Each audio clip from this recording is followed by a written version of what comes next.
백 교수님, 이 이재명 대표가 이제 본인 뭐 생각은 조기 대선은 따라온 당상이고 대선만 이루어지면 뭐 대통령은 나 아니냐 이런 생각을 하고 있는 것 같은데 어쨌든 앞서 잠깐 언급한 대로 본인 재판도 지금 받고 있어요.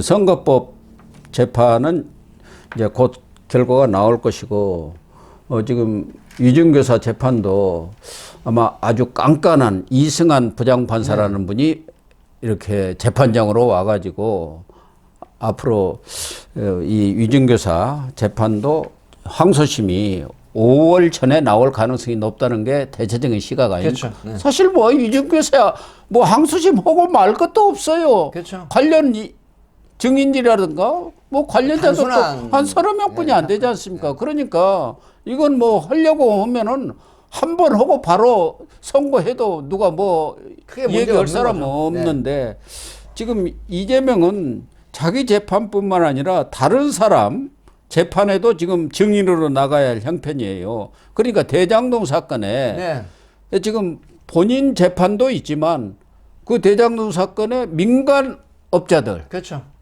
유동규, 남욱, 또 정영학, 정민용, 정민용 이런 변호사. 사람들이 배임 혐의로 지금 재판을 받고 있지 않습니까?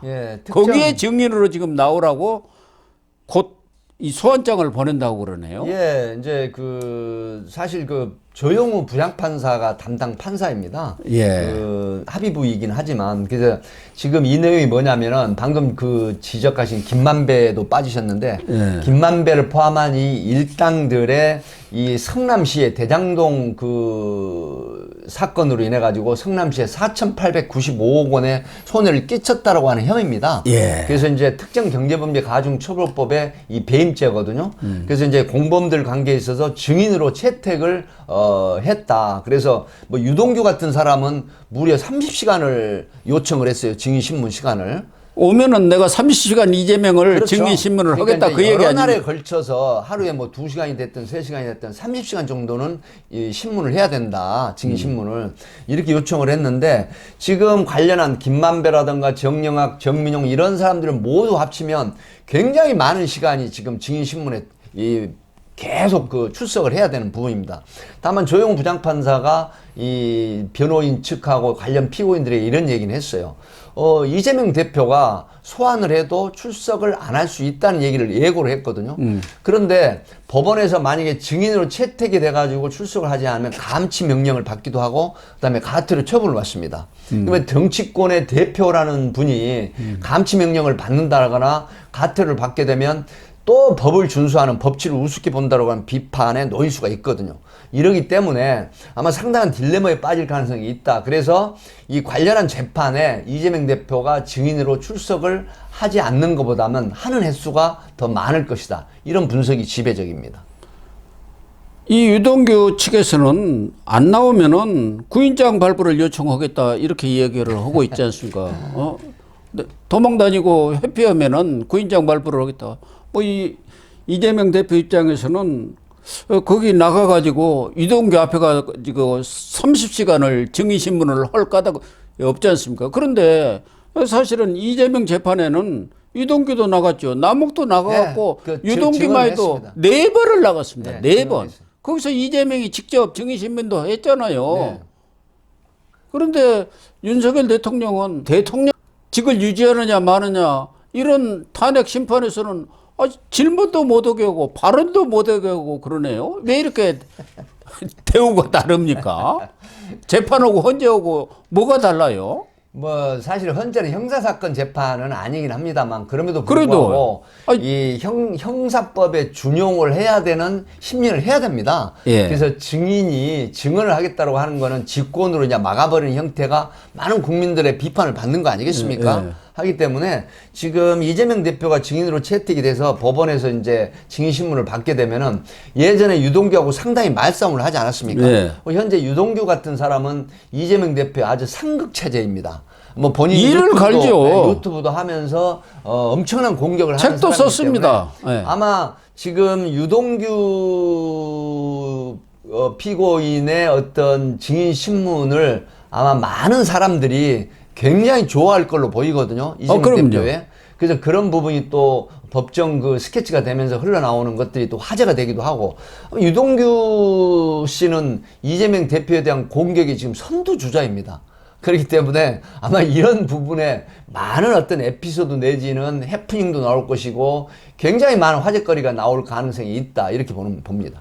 얼마 전에도 유동규 전 본부장이 이재명이 그 대장동 재판 자기는 증인으로 나가 있는지 졸고 있으니까 저 이재명이 졸고 있습니다. 재판장님 주의 주세요. 그랬던 거 아닙니까? 또 지난번에는 째려본다는 얘기도 째려보니까 왜 째려봅니까 하고 싸우고. 그래서 유동규 전 본부장 입장에서는 지금 보수 우파로서는 굉장히 유리한 그런 지형을 만드는 사람 중에 하나입니다. 만약에 대선이 벌어진다라고 하면 아마 유동규 전 본부장이 이재명 그 대선만이 확정이 돼서 후보로 되면 엄청난 걸림돌의 한 사람으로 등극이 될 겁니다. 그러니까 유동규 본부장 입장에서는 본인은 이재명을 위해서 자기 생명까지도 버리겠다 이렇게 하면서 충성을 한 것 아닙니까? 그런데 이 대장동 사건이 나니까 너는 측근도 아니야. 측근은 김용이나 정기상이나 돼야지 아무것도 아닌 사람이다. 이렇게 폄하하면서 모든 죄를 다 유동규한테 처음에 씌워버린 거 아닙니까? 그래서 유동규를 집어넣은 거예요. 태백산으로 도망을 가라기도 했고, 그 쓰레기 먹고 뭐 아파가지고 병원에 입원하라. 그래가지고 또 감옥에 있으니까 변호사를 붙여준다고 했는데 그 사람들이 감시 변호사 아니었습니까? 특히 지금 유동규 씨가 여기도 몇 차례 나왔습니다만은 이 이재명에 대해서 저 사람은 안 되겠다 한 것은 김문기를 모른다. 네. 이것에 저건 인간도 아니다. 그랬다는 거 아닙니까? 예, 김문기 사실 씨를 모른다고 했던 부분들은 굉장히 많은 국민들로부터 이재명 대표에 대한 어떤 그 인간성에 대한 것을 엿보는 장면이었어요. 예. 왜 그러냐면 해외여행도 같이 다녔고 골프도 같이 하고 하는 이런 모습들이 모두 지금 나왔지 않습니까? 언론에 보도도 되고. 근데 그럼에도 불구하고 수천 명의 직원들 중에 한 사람인데 내가 어떻게 기억을 하느냐? 라고 하는 이런 그 진술들을 했었는데 그런 부분이 바로 이재명 대표의 어떤 심리를 엿보는 대목이었다라고 하는 비판, 이거가 이제 유동규 씨 입장에서는 크게 부각이 된 거겠죠. 특히 유동규 입장에서는 김문기하고 거기 뭐 리모델링 사업을 같이 했었던 것 아닙니까? 그래가지고 개발처장을 했으니까. 예, 같이 또 들어갔어요. 도계공에. 네.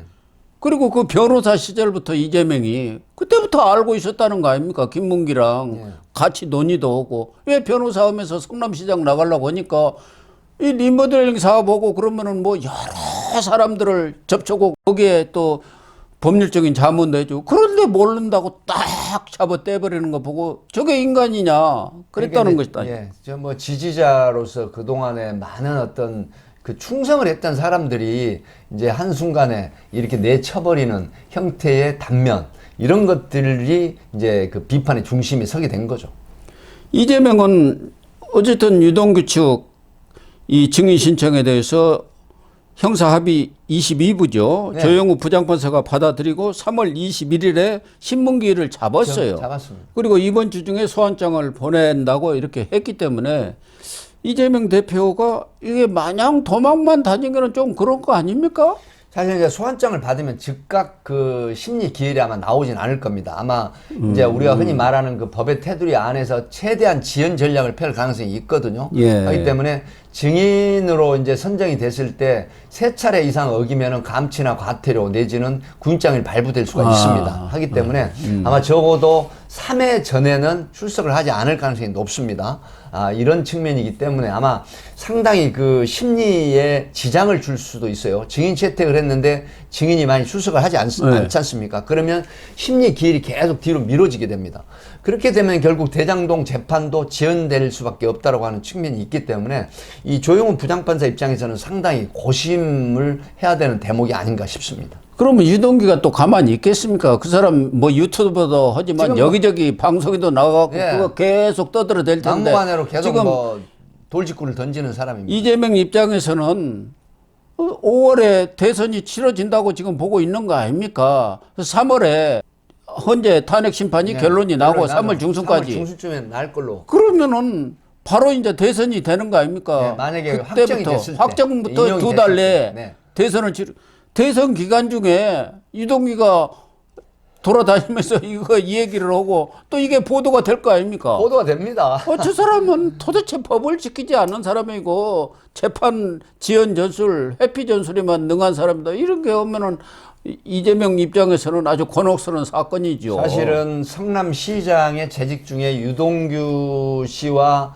알게 모르게 업무적인 거, 사적인 거로 엮여서 알고 있는 부분들이 굉장히 많거든요. 예. 뭐 그러기 때문에 지금 대선이 만약에 이루어진다고 하면 조기 대선이 굴비 대선이 아니고 조기 대선이 이루어진다고 하면 유동규 씨가 지금 이 선봉에 서가지고 눈엣가시 역할을 할 겁니다. 그러겠죠. 그렇게 되면 또 우파 매체에서는 이걸 또 굉장히 크게 보도를 할 가능성이 있거든요. 물론 좌파 성향의 보도도 이루어집니다.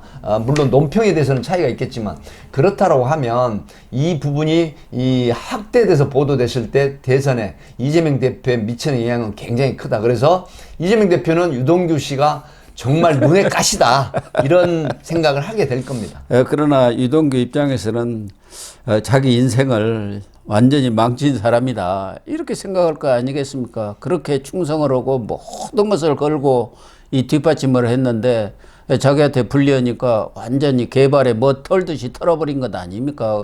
그리고 사실은 지금 이게 뒤늦게 대장동 사건이 진실이 밝혀졌으니까 그렇지 않았더라면 유동규가 다 뒤집어 쓰고 들어가기로 되어 있었던 거 아닙니까? 그렇게 짠 거 아니에요? 문재인 정권 수사 때. 네네. 그래갖고 들어갔던 거 아닙니까? 그런 걸 나중에 이제 진실을 전체적인 맥락을 이제 확인하고 나서 이 반 이재명 대표 쪽에 서서 지금 반 이재명 대표의 선봉이죠. 선봉장이 된 겁니다. 예, 그래서 과연 이재명 같은 사람이 대통령이 돼야 하느냐? 절대 되면 안 된다는 사람이 41%입니다. 41%. 얼마 전에 갤럽인가 네네, 어디서 네. 나왔지 않습니까? 그리고 뭐 정연우 의원 같은 경우는 현수막에 그 이재명만은 안 된다라는 걸 걸었는데 이게 이제 선관위에서 나중에 인용이 돼서 결국은 이재명만은 안 된다라는 현수막도 걸었던 그런 부분이 있습니다. 이런 인간성 때문에 우리나라 10명 중에 4명은 죽어도 이재명은 안 된다. 그렇게 답변이 나온 것 아니겠습니까? 그러니까 가장 중요한 건 인간의 의리, 신의, 그 다음에 인정 이런 겁니다. 배신의 정치는 정치의 결말이 뻔합니다. 그러니까 이준석은 1위 했어요. 45%로. 이준석도 어디 가서 화합하는 일이 없지 않습니까? 다 싸우고 해가지고 지금도 허은하 대표 또 쫓아내버렸지 않습니까? 허은하 대표가 또 최공격 선봉에 서 있습니다. 이준석 대표를 지금 엄청나게 공격하는 선봉장이 되어 있습니다. 그러니까 참 정치라는 이준석이도 지지율이 1, 2%뿐이 안 나오지 않습니까? 뭐 2% 미만, 그렇게 기대를 받았던 2% 사람들이 미만입니다. 인간성이 싸가지 아주 대표적인 사람 아닙니까? 그 이준석, 이재명 이 같은 과예요. 제가 볼 때는 그런 거 아닌가요? 네, 시청자 여러분 오늘 방송은 여기서 마치도록 하겠습니다. 시청해 주셔서 감사합니다.